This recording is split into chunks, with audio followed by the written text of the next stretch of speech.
السلام علیکم ورحمۃ اللہ وبرکاتہ۔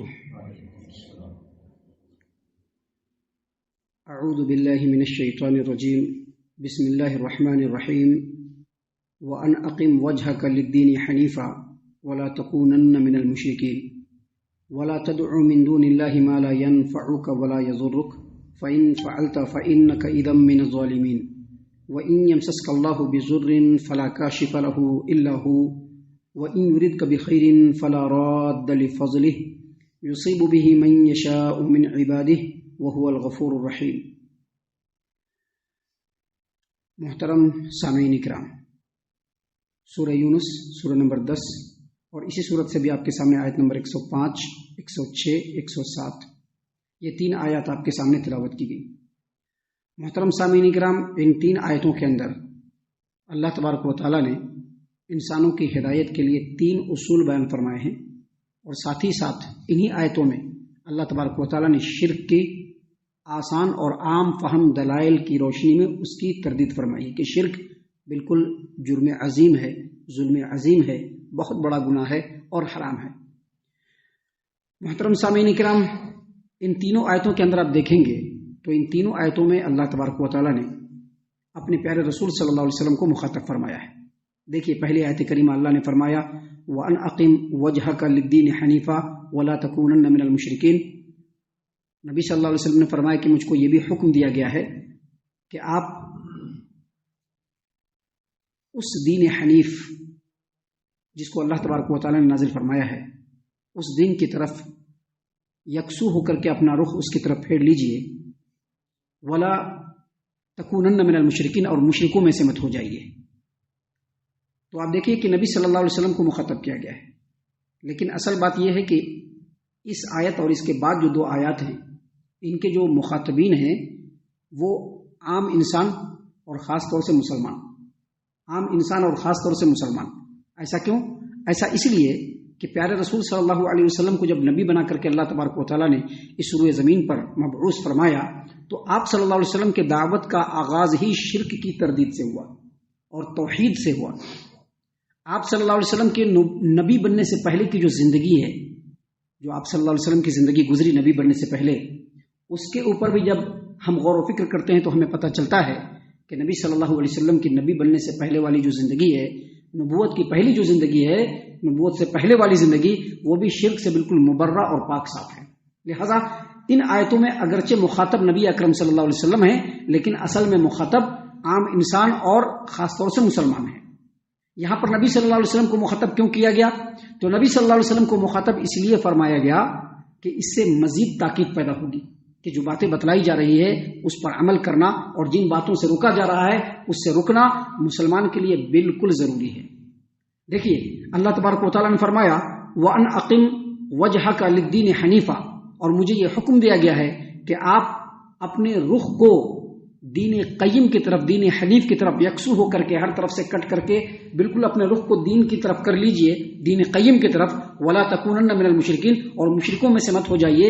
گویا یہاں پر اللہ تبارک و تعالیٰ عام انسانوں کو اور مسلمانوں کو یہ فرما رہا ہے اللہ تبارک و تعالیٰ کہ جو صراط مستقیم اللہ تبارک و تعالیٰ نے محمد عربی صلی اللہ علیہ وسلم کے ذریعے سے اس روئے زمین پر بھیجا ہے، جس کو سیدھا رستہ کہتے ہیں، اس سیدھے رستے پر آپ سیدھے چلے جائیے، دائیں بائیں نہیں دیکھنا ہے، آگے پیچھے مڑ کر کے نہیں دیکھنا ہے، بلکہ بالکل سیدھے چلنا ہے۔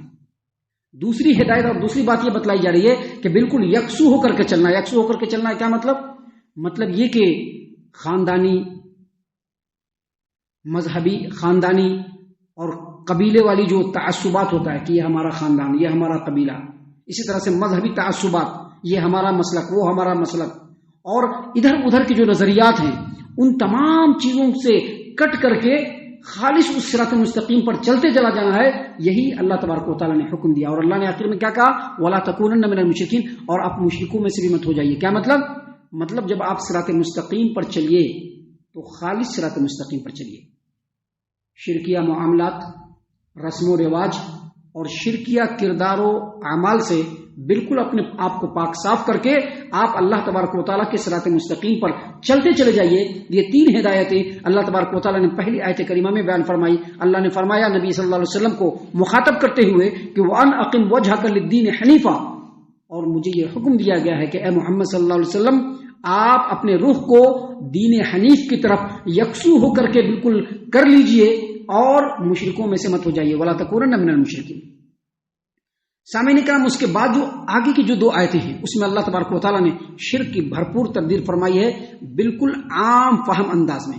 دیکھیے اللہ تبارک و تعالیٰ نے کیا فرمایا. اللہ تبارک و تعالیٰ نے فرمایا وَلَا تَدْعُ مِن دُونِ اللَّهِ مَا لَا يَنفَعُكَ وَلَا يَضُرُّكَ. اے محمد صلی اللہ علیہ وسلم، اے محمد صلی اللہ علیہ وسلم، آپ ایسی ہستی کو مت پکاریے جو آپ کو فائدہ بھی نہیں پہنچا سکتا اور نقصان بھی نہیں پہنچا سکتا. فَإِن فَعَلْتَ، اگر آپ ایسا کریں گے فَإِنَّكَ إِذًا مِنَ الظَّالِمِينَ، تو آپ ظالموں میں سے ہو جائیں گے. دیکھیے مخاطب کون ہے؟ نبی صلی اللہ علیہ وسلم.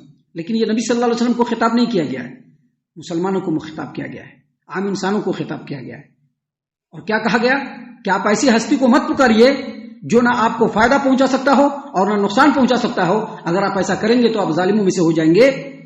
یہاں پر ایک بات ہمیشہ یاد رکھیے کہ ایک انسان جب کسی کو معبود سمجھ کر کے پکارتا ہے، جب ایک انسان کسی کو معبود سمجھ کر کے پکارتا ہے تو اس کے پیچھے 2 مقاصد ہوتے ہیں، 2 قسم کی باتیں ہوتی ہیں. پہلا یہ کہ کچھ فائدہ حاصل کرنا ہو، مثلا اولاد مانگنا ہو، رزق مانگنا ہو، یا کوئی خیر و بھلائی مانگنی ہو.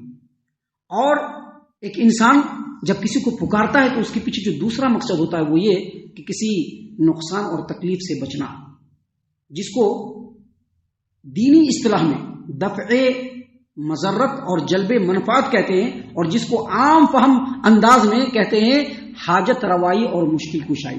ابھی کہتے ہیں نا ہم لوگ حاجت روا بھی کون ہے؟ اللہ تبارک و تعالیٰ. مشکل کشا بھی کون ہے؟ اللہ تبارک و تعالیٰ. حاجت روا کا مطلب کیا ہوا؟ فائدہ پہنچانا. اور مشکل کشا کا مطلب کیا ہوا؟ نقصانی والی چیز کو ہٹانا. اگر کوئی آدمی اللہ تبارک و تعالیٰ کے علاوہ کسی کو پکارتا ہے ان 2 مقصد کے ساتھ کہ وہ اس کا حاجت روا ہے، اس کی حاجت کو پوری کرنے والا ہے، وہ اس کا مشکل کشا ہے، اس کی مصیبتوں کو دور کرنے والا ہے، تو اللہ تبارک و تعالیٰ نے اس آیت کریمہ میں کہا کہ یہی اصل میں شرک ہے، ظلم عظیم ہے. اور اس کے اوپر قرآن و حدیث میں بہت سارے دلائل موجود ہیں. گویا اللہ تبارک و تعالیٰ نے اس آیت کریمہ میں واضح طور پر فرما دیا کہ اگر اے محمد صلی اللہ علیہ وسلم، اگر اے انسانوں، اگر اے مسلمانوں، تم اللہ تبارک و تعالیٰ کو چھوڑ کر کسی بھی ہستی کو اس اعتبار سے پکار رہے ہو کہ وہ تم کو فائدہ پہنچا دے گا یا تم کو نقصان سے بچا لے گا، تو اگر آپ ایسا کرتے ہیں تو آپ ظالموں میں سے ہیں، یعنی مشرکوں میں سے ہیں. آپ ایسا ہرگز مت کیجیے. اب اگلی آیت کریمہ میں اللہ تبارک و تعالیٰ نے اس کو مزید سمجھایا. اللہ تبارک و تعالیٰ نے کیا فرمایا؟ وَإِن يَمْسَسْكَ اللَّهُ بِضُرٍّ فَلَا كَاشِفَ لَهُ إِلَّا هُوَ وَإِن يَمْسَسْكَ بِضُرٍّ فَلَا كَاشِفَ لَهُ إِلَّا هُوَ وَإِن يُرِدْكَ بِخَيْرٍ فَلَا رَادَّ لِفَضْلِهِ. اللہ نے فرمایا کہ اگر اللہ تبارک و تعالیٰ تم کو کوئی نقصان پہنچانا چاہے تو اللہ تبارک و تعالیٰ کے علاوہ کوئی بھی تم کو اس نقصان سے بچا نہیں سکتا. ابھی کوئی کسی کو بچاتا ہے 2 طرح سے بچاتا ہے. کوئی کسی کو بچاتا ہے، یعنی اللہ بچاتا ہے تو 2 طرح سے بچاتا ہے. ایک کرشمہ ہو جاتا ہے، کرشمہ ہو جاتا ہے، یعنی آدمی بالکل موت کے منہ میں ہے لیکن کرشمائی انداز میں وہ بچ گیا. اور ایک ہوتا ہے اس کے لیے اسباب بن جاتے ہیں، کوئی آ کے بچا لیتا ہے. تو اللہ تبارک و تعالیٰ نے یہاں پر فرمایا کہ وَإِن يَمْسَسْكَ اللَّهُ بِضُرٍّ فَلَا كَاشِفَ لَهُ إِلَّا هُوَ. اگر اللہ تبارک و تعالیٰ تم کو کوئی نقصان پہنچانا چاہے تو اللہ کے علاوہ تم کو کوئی نہیں بچا سکتا.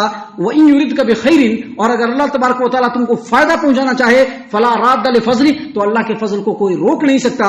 يُصِيبُ بِهِ مَن يَشَاءُ مِنْ عِبَادِهِ، اللہ تبارک و تعالیٰ اپنے بندوں میں سے جس کو چاہتا ہے اپنے فضل سے نواز دیتا ہے. وَهُوَ الْغَفُورُ الرَّحِيمُ، اور وہ گناہوں کو بخشنے والا اور رحم کرنے والا ہے. دیکھیے یہاں پر سمجھنے کی بات کیا ہے کہ اگر کسی کو کوئی نقصان پہنچنا اس کے مقدر میں ہو جائے تو کوئی نبی، کوئی ولی، کوئی فرشتہ، کوئی پیر، کوئی فقیر، کوئی دستگیر، یا پھر کوئی دیول ہو یا کوئی آستانہ ہو. ابھی لوگ دیول پر بھی جاتے ہیں نا. کوئی دیول ہو یا آستانہ ہو، کوئی بھی اس کو کرشمائی انداز میں مافوق الفطرت اسباب کے ذریعے سے بھی نہیں بچا سکتا. اور اگر کسی کے مقدر میں خیر و بھلائی ہونے والی ہو تو کوئی بھی اس کو روک نہیں سکتا. یہ تو کرشمائی انداز والے بات ہے. لیکن اگر اس کو ہم سمجھتے ہیں کہ دنیا میں اگر کچھ اسباب اختیار کر کے کوئی خیر و بھلائی حاصل کرنا چاہتا ہے، دنیا میں کوئی سبب اختیار کر کے کوئی خیر و بھلائی حاصل کرنا چاہتا ہے تو بھی اس کو اسی وقت ملے گا جب اس میں اللہ کی مرضی ہوگی. فار ایگزامپل ایک آدمی بیمار پڑا اور کہاں گیا؟ ڈاکٹر کو دکھانے کے لیے. ڈاکٹر نے اس کا علاج کیا. اب ڈاکٹر نے کمپلیٹلی ہر طرح سے چیک کیا، جانچ کیا، ہر طرح کا ٹیسٹ کیا، بالکل صحیح دوائیں دی، لیکن ان دواؤں کے ذریعے سے شفا یابی کب تک نہیں ملے گی؟ جب تک کہ اللہ کی مرضی نہیں ہوگی. حالانکہ اس نے پورے اسباب کو اختیار کیا. ڈاکٹر کے پاس گیا، بالکل اسپیشلسٹ کے پاس گیا. ڈاکٹر نے بھی اس کو بھرپور انداز میں دیکھا، ہر طرح سے چیک کیا، جانچ کیا، ٹیسٹ کیا، دوا دیا، لیکن جب تک اللہ کی مرضی نہیں ہوگی اس کو شفا یابی ملنے والی نہیں. اس کو دوسرے انداز میں اس طرح سے بھی سمجھیے کہ ایک کسان ہے. ایک کسان کا پاس کھیت ہے، 1 ایکڑ میں ہو، 10 ایکڑ میں ہو، چاہے جتنا بھی ہو، کھیت ہے اس کے پاس، اور اس میں وہ بیج روپتا ہے، بیج ڈالتا ہے، وہ کھیتی کرتا ہے. اس سے بہت اچھے انداز کا بیج منگاتا ہے اور اس کو پورے زمین کے اندر وہ چھینٹتا ہے، ڈالتا ہے. پھر اس کے اندر اچھے انداز میں سینچائی کرتا ہے، بوائی کرتا ہے، روپائی کرتا ہے، کٹائی کرتا ہے، ہر طرح سے کرتا ہے.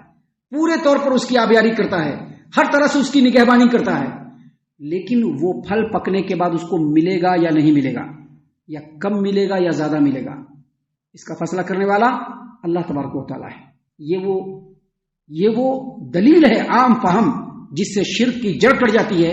اللہ نے اس آیت کریمہ میں اسی بات کو بیان فرمایا کہ وَإِن يَمْسَسْكَ اللَّهُ بِضُرٍّ فَلَا كَاشِفَ لَهُ إِلَّا هُوَ. اگر اللہ تبارک و تعالیٰ کسی کو نقصان پہنچانا چاہے تو اس نقصان کو اللہ کے علاوہ کوئی نہیں روک سکتا. اور وَإِن يُرِدْكَ بِخَيْرٍ فَلَا رَادَّ لِفَضْلِهِ. اور اگر اللہ تبارک و تعالیٰ کسی کو خیر دینا چاہے تو اس خیر کو کوئی روکنے والا بھی نہیں. اللہ تبارک و تعالیٰ جس کو چاہتا ہے اپنے بندوں میں سے اپنے فضل سے نوازتا ہے. وَهُوَ الْغَفُورُ الرَّحِيمُ. اور اللہ تبارک و تعالیٰ گناہوں کو بخشنے والا اور رحم کرنے والا ہے. محترم سامعین کرام، ابھی اس صورت کریمہ میں آگے کچھ اور بھی باتیں ہیں جو بہت ہی اہم ہیں ہمارے لیے، جس کو انشاءاللہ کل آپ کے سامنے بیان کیا جائے گا. ہم اللہ تبارک و تعالیٰ سے دعا کرتے ہیں کہ اللہ تعالیٰ ہم تمام کو ان تمام باتوں کے اوپر خوب غور و فکر اور تدبر کرنے کے ساتھ ساتھ ان باتوں کے اوپر عمل کرنے کی بھی توفیق عنایت فرمائے. آمین. اللہ تعالیٰ ہم تمام کو صحیح معنوں میں پکا سچا مومن مسلمان بنائے. اللہ اور اس کے رسول صلی اللہ علیہ وسلم کی اطاعت و فرما برداری کرنے والا بنائے. صحابہ کرام رضی اللہ عنہم کے طریقے پر چلنے والا بنائے. جنت الفردوس میں جگہ عطا فرمائے. اے اللہ ہم تمام کو جہنم سے پناہ دے. اے رب العالمین ہم تمام کو جہنم سے پناہ دے. اے مالک الملک ہم تمام کو جہنم سے پناہ دے. آمین یا رب العالمین. وما علینا الا البلاغ المبین. تبارك الذي نزل الفرقان على عبده ليكون للعالمين نذيرا.